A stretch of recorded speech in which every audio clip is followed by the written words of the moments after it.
ये सच है कि बिहार में बीजेपी की 89 और जेडीयू की 85 सीटों वाले गठबंधन के किसी भी फैसले को राजनीतिक तौर पर चुनौती देना विपक्षी दलों के लिए आसान नहीं होगा।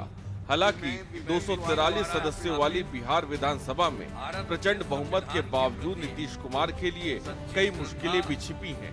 दरअसल बिहार के वोटरों ने जिन वादों के आधार पर नीतीश पर भरोसा जताया है, जनता की उम्मीदें उन वादों को लेकर होंगी। खासकर नौकरी, रोजगार, उद्योग, पेंशन, मुफ्त बिजली जैसे कई वादे हैं जिन्हें पूरा करना और बनाए रखना बिहार जैसे आर्थिक तौर पर कमजोर राज्य के लिए आसान नहीं होगा। कहा जाता है कि नीतीश के सामने एक बड़ी मुश्किल उनकी सेहत और बढ़ती उम्र को लेकर हो सकती है। बिहार सरकार की नई चुनौतियां, महिलाओं को 2 लाख रुपए सहायता राशि देने का वादा, 1 करोड़ से ज्यादा सरकारी नौकरी और रोजगार का वादा, राज्य के हर जिले में फैक्ट्री और 10 नए औद्योगिक पार्क, किसान सम्मान निधि को बढ़ाकर 9,000 रुपए करेंगे, 50 लाख नए घर, मुफ्त राशन, 125 यूनिट मुफ्त बिजली, हर जिले में मेडिकल कॉलेज, 4 नए शहरों में मेट्रो ट्रेन देना, ईबीसी वर्ग की जातियों को 10 लाख रुपए की सहायता देना। खोजना होगा समाधान, नहीं चलेगा बहाना। नीतीश कुमार 10वीं बार मुख्यमंत्री हैं।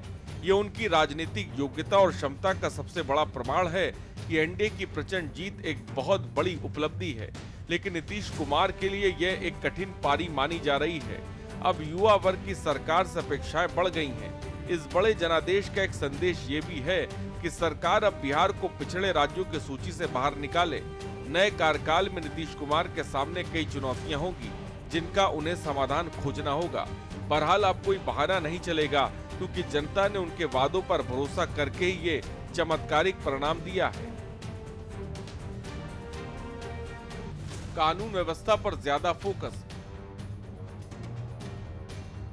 नीतीश सरकार बार बार बेहतर कानून व्यवस्था के दावे करती है, लेकिन अपराध की घटनाओं पर नियंत्रण नहीं लगा पाती।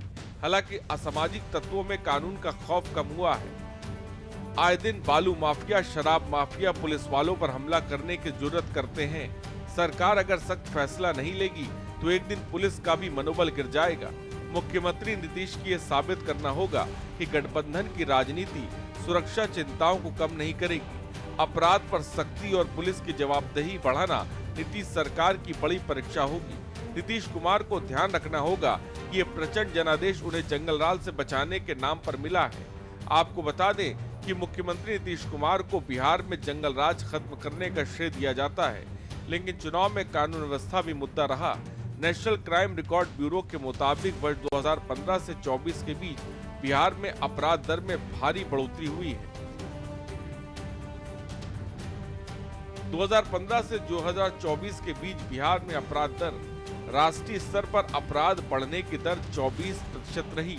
2022 की तुलना में 2023 में बिहार में अपराध में 1.63% की बढ़ोतरी हुई। नई सरकार के सामने कानून व्यवस्था को बेहतर रखना चुनौती होगी। बता दें कि बिहार विधानसभा चुनाव से पहले एनडीए ने जो बड़े वादे किए उनमें गरीबों को मुफ्त राशन, 150 यूनिट मुफ्त बिजली, 5 लाख तक के मुफ्त इलाज की सुविधा देंगे, 50 लाख नए पक्के मकान, सामाजिक सुरक्षा पेंशन देने के वादे शामिल हैं। जैसे महाराष्ट्र में लाडली बहन योजना में बदलाव किया गया, वैसे ही हो सकता है कि बिहार में नीतीश सरकार अपनी योजनाओं में बदलाव कर दे।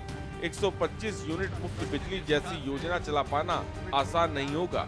बिहार की वित्तीय स्थिति क्या है, उसके बाद राजस्व जुटाने का कोई नया जरिया भी नहीं है। बेहतर शिक्षा और आवास की तलाश में मेधावी युवाओं को बिहार से बाहर जाना पड़ता है। कैसे है बिहार की आर्थिक स्थिति? राज्य की आर्थिक स्थिति में मंदी है, लेकिन कुछ क्षेत्रों में वृद्धि देखी जा रही है, जो देश में 14वें स्थान पर है। वित्तीय वर्ष 2023-24 में राज्य कोषीय घाटा घटकर 35,660 करोड़ हो गया, जो जीएसडीपी के 3% के लक्ष्य के करीब है। राज्य का सकल राज्य घरेलू उत्पाद 2025-26 तक लगभग 10.97 लाख करोड़ रुपए तक पहुंचने का अनुमान। 2023-24 में 2,833 करोड़ के राजस्व बचत दर्ज की गई। अर्थव्यवस्था का मुख्य आधार कृषि है। जो बिहार की कुल अर्थव्यवस्था का 26% हिस्सा है। बीजेपी नेताओं की महत्वाकांक्षा।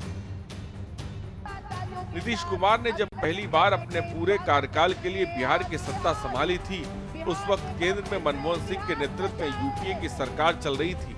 बिहार में साल 2006 में साइकिल योजना, साल 2006 के अधिनियम के तहत पंचायत में महिलाओं को 50% आरक्षण और 2007 में जीविका योजना शुरू हुई। इन तमाम योजनाओं ने नीतीश को महिलाओं के बीच लोकप्रियता दी। इसके दम पर नीतीश की पार्टी जेडीयू ने साल 2010 के बिहार विधानसभा चुनाव में बड़ी जीत हासिल की, लेकिन ये योजनाएं पुरानी हो चुकी हैं। बीजेपी और जेडीयू ने जनता से अब कई नए वादे किए हैं, जिसके बिहार की जनता हर गुजरते दिन के साथ इंतजार करेगी। नीतीश कुमार के दौर में बिहार में जो एक और बदलाव देखने को मिला, वो लॉ एंड ऑर्डर को लेकर था। माना जा रहा है कि इस दौरान नीतीश कुमार ने राजनीतिक तौर पर भी काम किया और बीजेपी को कभी खुद से आगे नहीं निकलने दिया। बिहार में बीजेपी जेडीयू से कई बार बड़ी पार्टी होकर भी नीतीश कुमार के सहयोगी की भूमिका में रही। स्पेशल डेस्क, के न्यूज़ इंडिया।